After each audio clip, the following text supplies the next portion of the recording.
Selamat hari Minggu dan salam sejahtera umat yang dikasihi Tuhan. Marilah kita datang dan sujud menyembah kepada Tuhan, pencipta dan pemelihara kehidupan kita. Tuhan sudah menegakkan tahtanya di sorga dan kerajaannya berkuasa atas segala sesuatu. Pujilah Tuhan, hai segala buatannya, di segala tempat kekuasaannya. Pujilah Tuhan, hai jiwaku.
Umat yang dikasihi oleh Tuhan, marilah kita mendasari ibadah kita dengan pengakuan bahwa pertolongan kita adalah di dalam nama Tuhan yang menjadikan langit dan bumi. Kasih karunia dan damai sejahtera dari Allah Bapa kita dan dari Tuhan Yesus Kristus serta dari Roh Kudus menyertai saudara sekalian. Dan beserta saudara juga.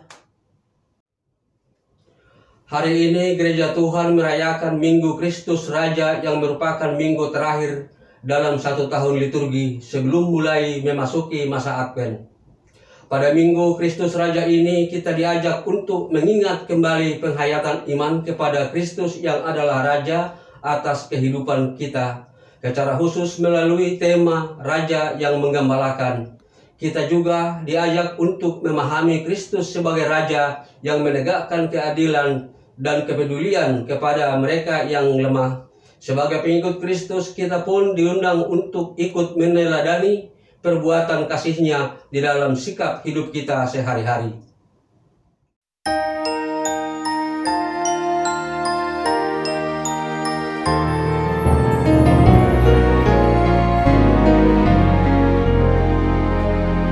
Gembala baik bersuling dan merdu, membimbing aku pada air tenang dan memberikan aku berteduh.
kasih, malah kita berdoa untuk pengakuan dosa kita. Allah yang memelihara kehidupan kami, dengan rendah hati kami datang menghadap Engkau untuk memohon belas kasih dan pengampunan dari-Mu. Engkau adalah Allah yang selalu setia merangkul kami ke dalam anugerah-Mu. Namun seringkali kami bertindak mengabaikan pemeliharaan-Mu. Kami memilih mengikuti keinginan dan pengetahuan kami sendiri. Teladan Kristus dalam berbagai kasih dan kebaikan kepada sesama juga belum kami kerjakan dengan sepenuh hati. Ampunilah kami ya Allah, biarlah oleh anugerah-Mu hidup kami diperbaharui, sehingga semakin taat dan setia kepadamu. Dalam nama Kristus Raja kami berdoa. Amin. Kasih dan pengampunan dari Tuhan amat berlimpah bagi kita. Hikmat Tuhan diberikan bagi setiap kita yang mau memperbaharui hidup di hadapannya. Kini dengarkanlah berita anugerah yang terambil dari Yohanes 10 ayat 10b hingga ayatnya yang ke-11 yang berbunyi demikian. Aku datang supaya mereka mempunyai hidup dan mempunyainya dalam segala kelimpahan. Akulah gembala yang baik. Gembala yang baik memberikan nyawanya bagi domba-dombanya. Demikianlah berita anugerah dari Tuhan. Syukur kepada Allah. Sebelum membaca dan merenungkan firman Tuhan, mari kita bersatu di dalam doa. Tuhan Allah yang Maha Kasih, sesaat lagi kami akan merenungkan firman Tuhan. Kami memohon supaya Roh Kudus menerangi pikiran dan hati kami, sehingga dengan segala keterbatasan kami dimampukan untuk memahami firman-Mu dan berkomitmen untuk melakukannya di dalam kehidupan kami sehari-hari. Tuhan menolong hamba-Mu yang akan menyampaikan di dalam kelemahannya, kiranya Tuhan boleh memakai dia, sehingga apa yang dikatakan adalah hal yang seturut dengan kebenaran firman Tuhan saja. Sertailah kami ya Tuhan, Roh Kudus-Mu menerangi pikiran dan hati kami. Di dalam Kristus kami menyerahkan rangkaian pemberitaan firman Tuhan ini. Kami berdoa, amin. Bacaan pertama akan dibacakan dari kitab Yeskiel pasal 34 ayat 11 hingga 16 dan dilanjutkan ayat 20 hingga ayat 24. Sebab beginilah firman Tuhan Allah, dengan sesungguhnya aku sendiri akan memperhatikan domba-dombaku dan akan mencarinya. Seperti seorang gembala mencari dombanya pada waktu domba itu tercerai dari kawanan dombanya, begitulah aku akan mencari domba-dombaku, dan aku akan menyelamatkan mereka dari segala tempat, kemana mereka diserahkan pada hari berkabut dan hari kegelapan. Aku akan bawa mereka keluar dari tengah bangsa-bangsa dan mengumpulkan mereka dari negeri-negeri dan bawa mereka ke tanahnya. Aku akan mengembalakan mereka di atas gunung-gunung Israel, di alur-alur sungainya dan di semua tempat kediaman orang di tanah itu. Di padang rumput yang baik akan kugembalakan mereka, dan di atas gunung-gunung Israel yang tinggi, disitulah tempat penggembalaannya. Di sana, di tempat penggembalaan yang baik, mereka akan berbaring, dan rumput yang subur menjadi makanannya di atas gunung-gunung Israel. Aku sendiri akan mengembalakan domba-dombaku, dan aku akan membiarkan mereka berbaring. Demikianlah firman Tuhan Allah. Yang hilang akan kucari, yang tersesat akan kubawa pulang, yang luka akan kubalut, yang sakit akan kukuatkan, serta yang gemuk dan yang kuat akan kulindungi. Aku akan mengembalakan mereka sebagaimana seharusnya. Oleh sebab itu, beginilah firman Tuhan Allah terhadap mereka. Dengan sesungguhnya aku sendiri akan menjadi hakim di antara domba yang gemuk dengan domba yang kurus. Oleh karena semua yang lemah, kamu desak dengan lambungmu, dan bahumu serta kamu tanduk dengan tandukmu, sehingga kamu menghalau mereka keluar dari kandang. Maka aku akan menolong domba-dombaku supaya mereka jangan lagi menjadi mangsa, dan aku akan menjadi hakim di antara domba dengan domba. Aku akan mengangkat satu orang gembala atas mereka yang akan mengembalakannya, yaitu Daud hambaku. Dia akan menggembalakan mereka dan menjadi gembalanya. Dan aku, Tuhan, akan menjadi Allah mereka, serta hambaku Daud menjadi raja di tengah-tengah mereka. Aku Tuhan yang mengatakannya. Demikianlah sabda Tuhan. Syukur kepada Allah.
hari ini, jika kau dengar suaranya, janganlah keraskan hatimu.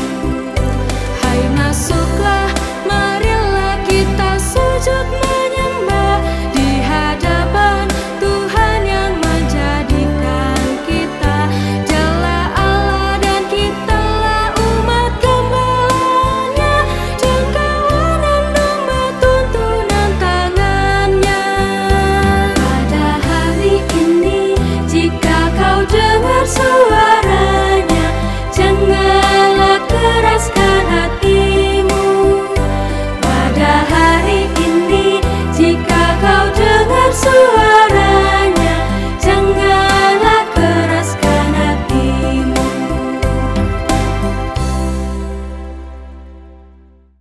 Bacaan kedua terambil dari Efesus 1 ayat yang ke-15 hingga yang ke-23. Karena itu setelah aku mendengar tentang imanmu dalam Tuhan Yesus dan tentang kasihmu terhadap semua orang kudus, aku pun tidak berhenti mengucap syukur karena kamu, dan aku selalu mengingat kamu dalam doaku dan meminta kepada Allah Tuhan kita Yesus Kristus, yaitu Bapa yang mulia itu, supaya Ia memberikan kepadamu roh hikmat dan wahyu untuk mengenal Dia dengan benar, dan supaya Ia menjadikan mata hatimu terang, agar kamu mengerti pengharapan apakah yang terkandung dalam panggilannya, betapa kayanya kemuliaan bagian yang ditentukannya bagi orang-orang kudus, dan betapa hebat kuasanya bagi kita yang percaya sesuai dengan kekuatan kuasanya, yang dikerjakannya di dalam Kristus dengan membangkitkan Dia dari antara orang mati dan mendudukkan Dia di sebelah kanannya di sorga, jauh lebih tinggi dari segala pemerintah dan penguasa dan kekuasaan dan kerajaan dan tiap-tiap nama yang dapat disebut, bukan hanya di dunia ini saja, melainkan juga di dunia yang akan datang. Dan segala sesuatu telah diletakkannya di bawah kaki Kristus, dan Dia telah diberikannya kepada jemaat sebagai kepala dari segala yang ada. Jemaat yang adalah tubuhnya, yaitu kepenuhan Dia yang memenuhi semua dan segala sesuatu. Demikianlah sabda Tuhan. Syukur kepada Allah. Pembacaan Injil diambil dari Injil Tuhan kita Yesus Kristus menurut Injil Matius pasal 25 ayat 31 sampai dengan ayat yang ke-46. Apabila Anak Manusia datang dalam kemuliaannya dan semua malaikat bersama-sama dengan Dia, maka Ia akan bersemayam di atas takhta kemuliaannya.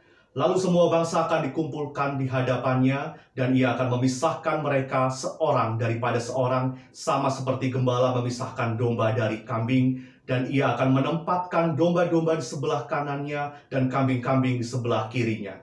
Dan Raja itu akan berkata kepada mereka yang di sebelah kanannya, "Mari, hai kamu yang diberkati oleh Bapa-Ku, terimalah kerajaan yang telah disediakan bagimu sejak dunia dijadikan.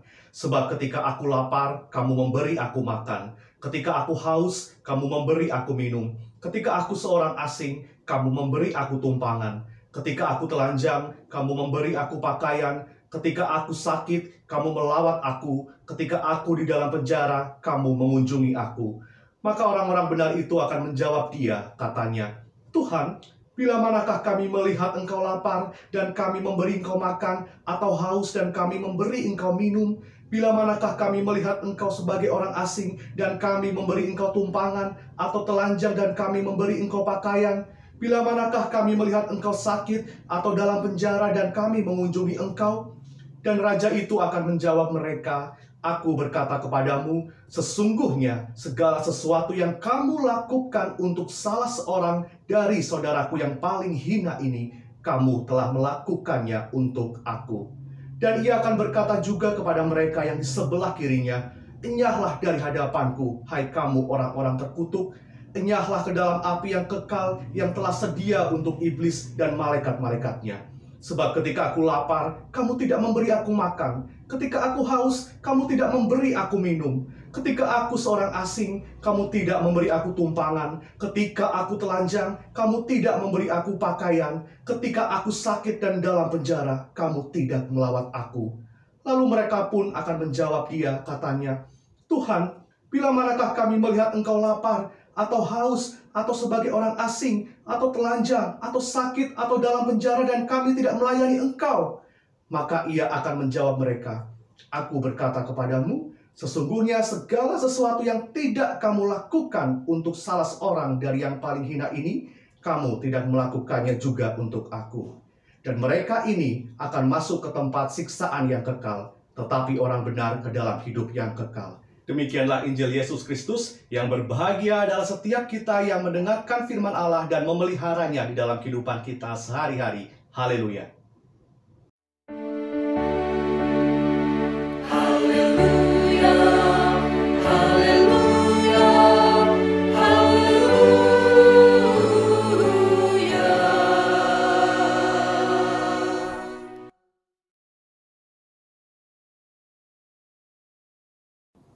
Saudara-saudara yang dikasih oleh Tuhan Yesus, mari kita memperhatikan gambar berikut ini.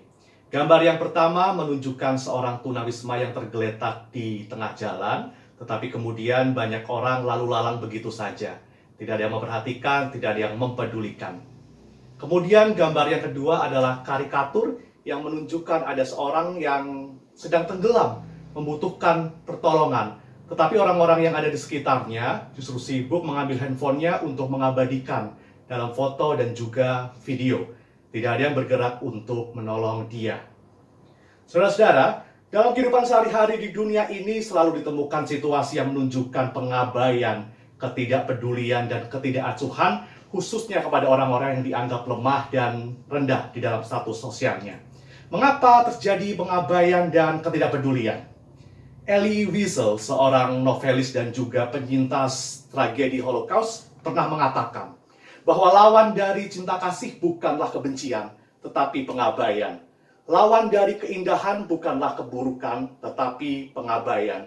Lawan dari iman bukanlah kesesatan, tetapi pengabaian. Dan lawan dari kehidupan bukanlah kematian, tetapi pengabaian atau ketidakpedulian.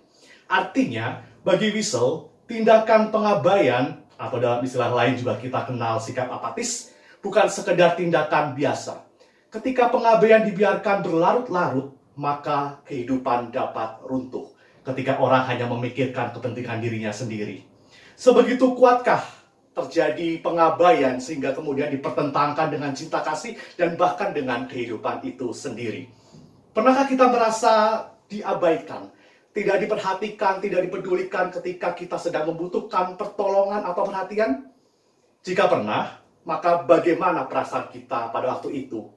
Atau sebaliknya, pernahkah kita mengabaikan atau tidak mempedulikan orang-orang di sekitar kita yang pada waktu itu sedang membutuhkan sapaan atau pertolongan dari kita? Bagaimana seharusnya sikap kita sebagai murid Kristus ketika berhadapan dengan situasi saat orang lain atau sesama kita membutuhkan bela rasa dan kepedulian kita? Lalu apa pentingnya menunjukkan kepedulian dan bela rasa kita kepada orang lain? Nah, saudara-saudara, pada peringatan Minggu Kristus Raja pada saat ini, kita akan belajar dari pengajaran Tuhan Yesus yang menggembalakan domba-dombanya tentang pentingnya menunjukkan kasih sayang secara tulus ikhlas kepada sesama yang ada di sekitar kita, terlebih kepada mereka yang dianggap sebagai orang yang kecil dan orang yang lemah. Nah, mari kita melihat bacaan leksionari kita dan kita mulai dari bacaan Injil. Pengajaran Tuhan Yesus tentang penghakiman terakhir dalam Injil Matius yang tadi kita baca bersama masih berada dalam konteks pembicaraan tentang pengharapan akan kedatangan Tuhan Yesus kembali ke dunia. Kali ini Tuhan Yesus menyatakan bagaimana anak manusia yang adalah Tuhan Yesus Kristus sendiri pada akhirnya akan datang dalam kemuliaan diiringi para malaikat dan dia akan bersemayam duduk di atas tahta sebagai seorang raja yang besar yang jauh lebih tinggi dari segala pemerintah dan penguasa di dunia. Raja itu juga datang sebagai hakim agung yang akan menegakkan keadilan. Dikatakan bahwa semua bangsa akan dikumpulkan di hadapannya, kemudian akan dipisahkan seorang demi seorang, seperti seorang gembala memisahkan domba dari kambing. Pada umumnya, domba dianggap memiliki nilai yang lebih dari kambing karena selain bisa diolah dagingnya, juga domba menghasilkan bulu wol yang halus. Jadi secara ekonomis lebih menguntungkan. Domba-domba ditempatkan di sebelah kanan sang raja. Nah, posisi sebelah kanan juga menarik, saudara-saudara, karena dianggap sebagai posisi yang diperkenan, posisi yang istimewa, yang terhormat. Sedangkan kambing-kambing ditempatkan di sebelah kiri sang raja.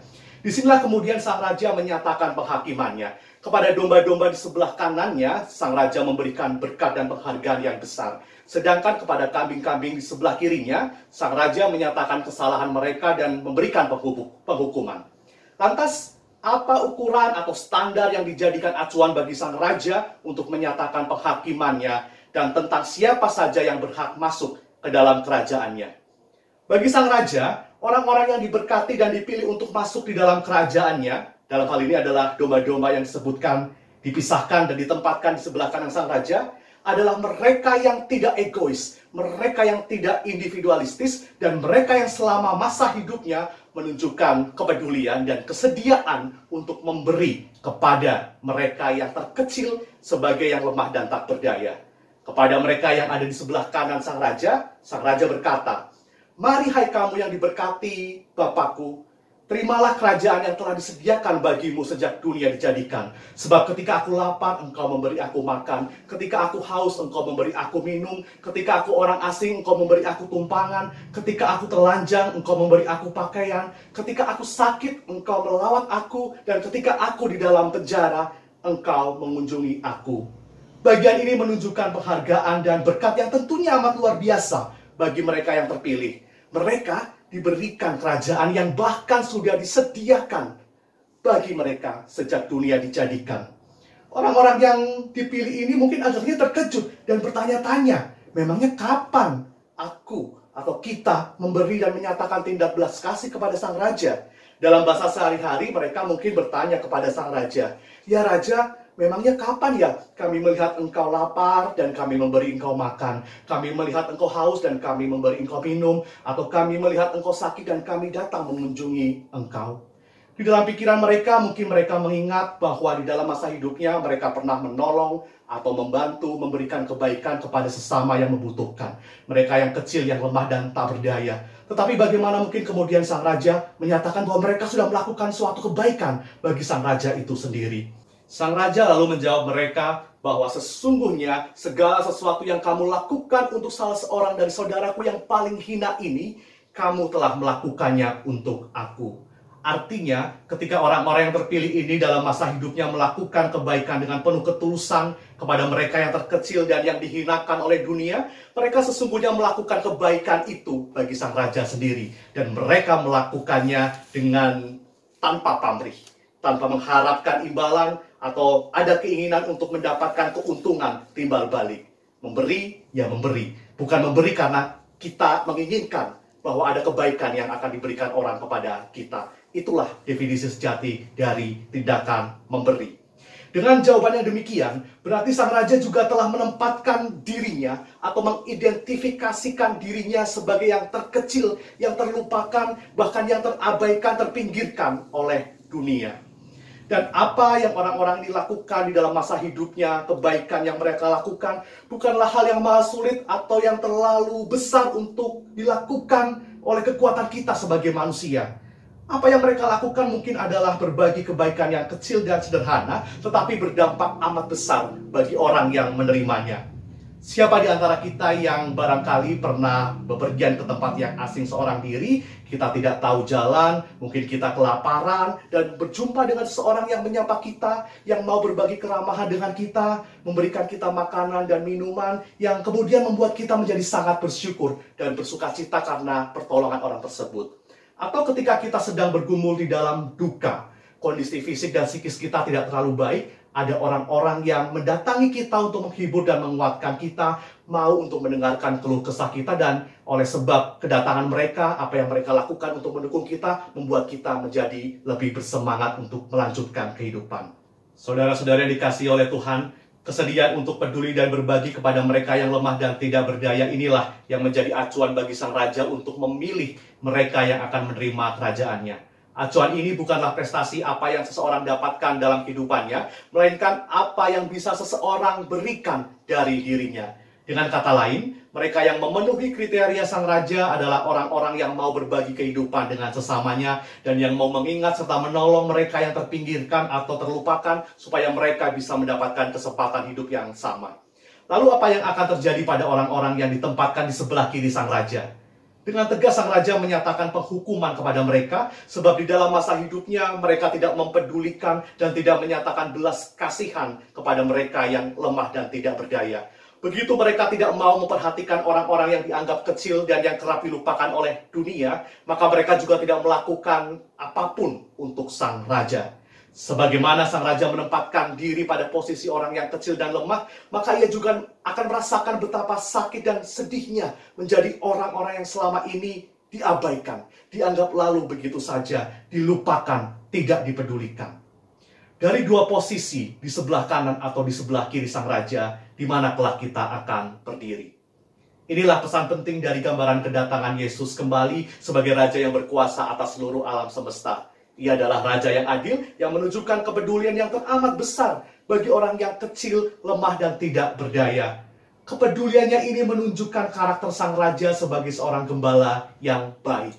Ya, Yesus Kristus Tuhan kita adalah raja yang dengan setia menggembalakan setiap kita, domba-dombanya. Tidak satu pun dari domba-dombanya dibiarkan tercecer, terhilang, atau terluka tanpa disembuhkan dan dipulihkan.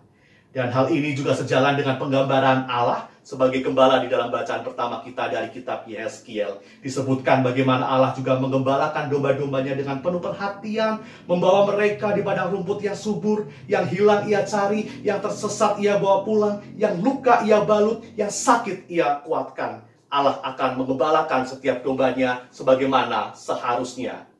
Pada hari Minggu Kristus Raja ini, dengan merenungkan tema Raja yang menggembalakan, kita diajak untuk membawa semangat dan keteladanan pengembalaan dari Tuhan di dalam kehidupan kita sehari-hari.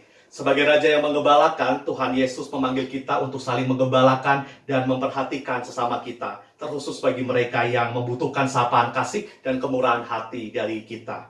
Dengan cara bagaimana kita mewujudkan panggilan untuk menjadi gembala-gembala di dalam kehidupan kita sehari-hari.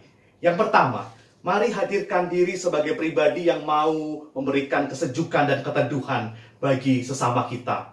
Sebagaimana mereka yang memberi sang raja makan, minum, dan tumpangan, maka mari kita juga memberikan apa yang bisa kita berikan untuk menyatakan keramahan atau hospitalitas kita. Mungkin ada di antara kita yang pernah tergerak untuk berbagi makanan kepada orang asing yang baru kita jumpai. Atau mungkin kita pernah mempersilahkan seorang pedagang keliling yang tanpa kelelahan untuk sekedar duduk sesaat di teras rumah kita dan mengajaknya bercakap-cakap, kita memberi minum atau makanan sederhana. Sapaan dan pertolongan kecil yang kita berikan dengan tulus mungkin tampak sederhana bagi kita, tapi itu dapat berarti banyak bagi orang yang menerimanya. Kemudian yang kedua, saudara-saudara, mari kita melawat dan merawat sesama kita yang sedang sakit dan terluka. Dalam kondisi bukan pandemi, untuk menyatakan kepedulian kita kepada sesama yang sedang sakit maupun terluka, baik secara fisik maupun secara batin, kita dapat melakukan perkunjungan untuk memberikan dukungan di dalam doa dan memberikan penguatan serta pengharapan. Namun di dalam situasi pandemi, pelawatan kasih ini dapat kita lakukan melalui sambungan telepon atau pesan instan, dan saling mengunjungi ini menjadi salah satu hal yang perlu kita lakukan, kita galakan, khususnya dalam konteks kehidupan bergereja.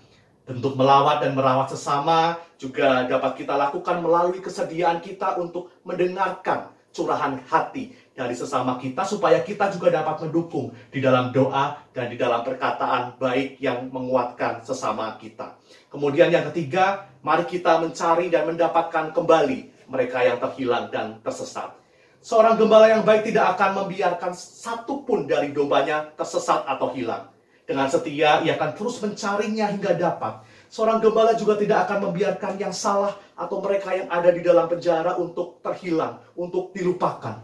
Mereka justru harus dijangkau supaya kembali dapat merasakan rangkulan cinta kasih Allah. Mungkin ada dari sesama kita yang telah lama undur dari persekutuan. Maka ini saatnya untuk kita menyapa dan menjangkau mereka supaya dapat kembali bersekutu dengan kita. Atau jika ada anggota keluarga kita, teman atau sahabat kita yang tersesat atau terhilang oleh sebab kesalahan yang pernah mereka lakukan, mari jangan jauhi, jangan ditinggalkan. Adalah tugas kita untuk mengingatkan dan memberikan kepercayaan baru kepada mereka bahwa mereka juga dicintai, diterima dengan sepenuh hati, dan bahwa mereka juga mampu untuk membangun kehidupan yang jauh lebih baik. Saudara-saudara, dengan kesetiaan meneladani Tuhan Yesus sebagai Raja dan Gembala yang agung, mari kita lawan sikap egoisme dan individualisme yang suka mengabaikan dan tidak peduli kepada sesama. Kita perlu ikut serta menyatakan kehadiran Allah di dalam kehidupan sehari-hari melalui kepedulian dan belas kasih yang kita wujudkan khususnya kepada mereka yang sering terabaikan dan terpinggirkan, yang lemah dan tidak berdaya.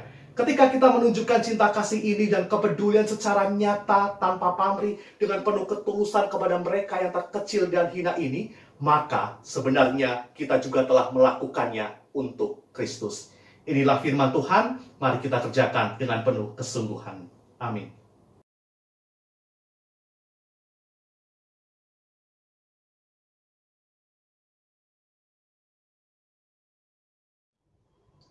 Marilah kita memperbaharui pengakuan iman percaya kita dengan menyatakan pengakuan iman rasuli bersama-sama. Aku percaya kepada Allah, Bapa yang Maha Kuasa, Khalik langit dan bumi, dan kepada Yesus Kristus, Anaknya yang tunggal Tuhan kita, yang dikandung dari Roh Kudus, lahir dari darah Maria, yang menderita sengsara di bawah pemerintahan Pontius Pilatus, disalibkan, mati dan dikuburkan, turun ke dalam kerajaan maut. Pada hari yang ketiga bangkit pula dari antara orang mati, naik ke sorga, duduk di sebelah kanan Allah, Bapa yang Maha Kuasa, dan dari sana Ia akan datang untuk menghakimi orang yang hidup dan yang mati. Aku percaya kepada Roh Kudus, gereja yang kudus dan am, persekutuan orang kudus, pengampunan dosa, kebangkitan orang mati, dan hidup yang kekal. Marilah kita menaikkan doa syafaat kita. Ya Allah yang Maha Kasih, Gembala kami yang baik, kami kembali datang menghadap kehadirat-Mu. Kami bersyukur di dalam firman hari ini Engkau mengingatkan kami tentang betapa besar cinta kasih-Mu kepada kami. Bagaimana Engkau melawat kami, mengasuh kami, merawat dan membalut ketika kami sedang sakit maupun terluka. Dan kini Engkau mengutus kami untuk melakukan hal yang sama kepada orang-orang di sekitar kami. Bagaimana kami menunjukkan cinta kasih, kepedulian dan perhatian kepada orang-orang yang ada di sekitar kami. Pada saat ini ya Tuhan, kami rindu untuk menaikkan pokok-pokok doa syafaat kami. Di tengah situasi yang sulit masih kami alami, di mana kami harus hidup berdampingan dengan pandemi COVID-19, kami mau percaya bahwa Tuhan akan memberikan kami kesabaran serta hikmat dan ketekunan. Ajar kami untuk melihat situasi, peka melihat kondisi, dan memahami apa kehendak Tuhan untuk kami lakukan di tengah pergumulan yang sedang kami alami. Kami sebagai manusia yang lemah dan terbatas berharap hanya kepada Tuhan. Kiranya Engkau berkenan untuk menyembuhkan dan memulihkan orang-orang yang terjangkit virus COVID-19. Tuhan menguatkan dan meringankan beban para tenaga medis, juga pemerintah di dalam setiap upayanya menanggulangi penyebaran virus COVID-19. Kiranya warga masyarakat juga diberikan kesabaran, hati yang lembut untuk turut bertanggung jawab terhadap diri mereka sendiri maupun sesama serta lingkungan, supaya pandemi ini juga dapat segera berakhir. Tuhan juga kiranya menolong gereja Tuhan di seluruh dunia, juga GKI Jati Bening Indah di dalam melakukan tugas serta panggilannya, menghimpun persekutuan di dalam bersaksi serta melayani. Meskipun kami pada saat ini melakukan tugas ataupun panggilan secara terbatas, tetapi kami percaya bahwa gereja Tuhan dimanapun berada, tengah ditantang pula untuk senantiasa melakukan tugasnya, bersaksi, memancarkan cinta kasih kepada dunia, bahwa berita penghiburan dan penguatan harus senantiasa diwartakan kepada orang-orang yang saat ini sedang bergumul dengan situasi yang sulit. Kami juga berdoa ya Tuhan bagi pergumulan anggota jemaat dan simpatisan GKI Jati Bening Indah di dalam pergumulan mereka yang sakit maupun ada di dalam masa pemulihan. Kiranya Tuhan boleh beserta. Keluarga yang senantiasa mendukung di dalam doa dan cinta kasih, Tuhan juga boleh sertai. Untuk anggota jemaat maupun simpatisan yang bergumul dengan persoalan pekerjaan, perekonomian, relasi di tengah keluarga, maupun kerinduan-kerinduan tertentu terkait dengan peran mereka, juga di dalam keluarga maupun lingkungan pekerjaan serta lingkungan masyarakat, Tuhan juga senantiasa meneguhkan mereka. Kami percaya bahwa di tengah situasi yang sulit, yang seringkali tidak bisa kami pahami sebagai manusia, Tuhan hadir bersama dengan kami, Engkau mau berjuang bersama dengan kami. Inilah pokok-pokok doa syafaat kami ya Tuhan, dan kami rindu untuk mendasarkan doa ini di dalam nama Tuhan Yesus yang mengajarkan kami doa Bapa kami. Bapa kami yang di surga, dikuduskanlah nama-Mu, datanglah kerajaan-Mu, jadilah kehendak-Mu di bumi seperti di surga. Berikanlah kami pada hari ini makanan kami yang secukupnya, dan ampunilah kami akan kesalahan kami, seperti kami juga mengampuni orang yang bersalah kepada kami. Dan janganlah bawa kami ke dalam pencobaan, tetapi lepaskanlah kami daripada yang jahat. karena Engkau yang punya kerajaan dan kuasa dan kemuliaan sampai selama-lamanya. Amin. Marilah kita mengungkapkan rasa syukur kita kepada Tuhan melalui persembahan yang akan kita berikan kepadanya. Dasar persembahan terambil dari 2 Korintus 8 ayat yang ke-12. Sebab jika kamu rela untuk memberi, maka pemberianmu akan diterima. Kalau pemberianmu itu berdasarkan apa yang ada padamu, bukan berdasarkan apa yang tidak ada padamu.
Mari kita berdoa untuk persembahan kita.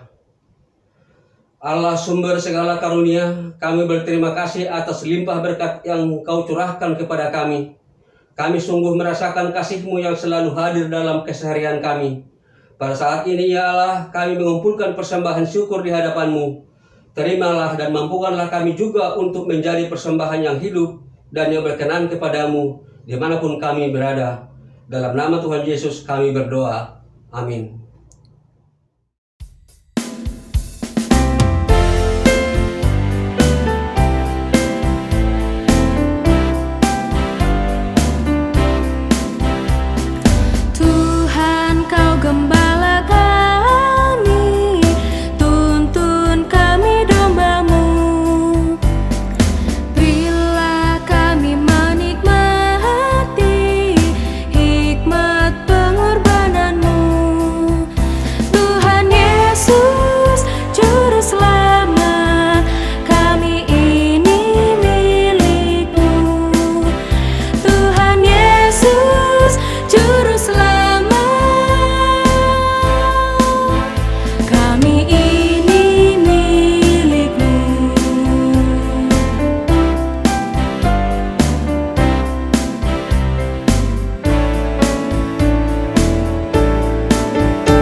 Umat yang dikasih oleh Tuhan, marilah kita undur dari ibadah kita sambil mengingat tugas perutusan kita meneladani Kristus, Sang Gembala yang agung, dengan menunjukkan kasih sayang, kepedulian, dan perhatian kepada sesama kita. Mari kita bersama-sama menerima berkat dari Tuhan. Tuhan memberkati kita dan melindungi kita. Tuhan menyinari kita dengan wajah-Nya dan memberi kita kasih karunia.